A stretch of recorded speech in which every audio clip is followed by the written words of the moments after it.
অন্নপূর্ণা যোজনা সংক্রান্ত সংশয় কাটাতে তৎপর শুভেন্দু।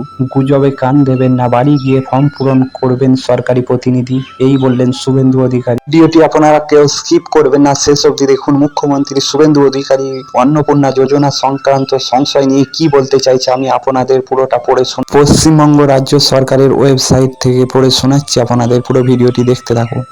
অন্নপূর্ণা যোজনার ফর্ম পূরণের জন্য প্রত্যেকের বাড়িতে সরকারের প্রতিনিধি যাবেন, জানিয়েছেন মুখ্যমন্ত্রী শুভেন্দু অধিকারী। শনিবার সকালে বিধাননগর হাসপাতালে জরায়ুমুখী ক্যান্সারের টিকাকরণ কর্মসূচিতে যোগ দিয়েছিলেন তিনি। সেখান থেকেই ফর্ম ঘিরে তৈরি হওয়া সংশয় দূর করার চেষ্টা করেন। জানিয়েছেন এই ফর্ম সংক্রান্ত কোনো গুজবে কোনো কান দেওয়ার প্রয়োজন নেই, যোগ্য সকলেই এই প্রকল্পের টাকা পাবেন। এছাড়াও মুখ্যমন্ত্রী শুভেন্দু অধিকারী আরও বলেন, রাজ্য সরকারের এই প্রকল্পের সুবিধা 25 থেকে 60 বছর বয়সী মহিলারা পাবেন বলে বলা হয়েছে। আয়কর দিলে বা সরকারি চাকরি করলে বা নিয়মিত পেনশন বা বেতন পেলে এই প্রকল্পের টাকা পাওয়া যাবে না।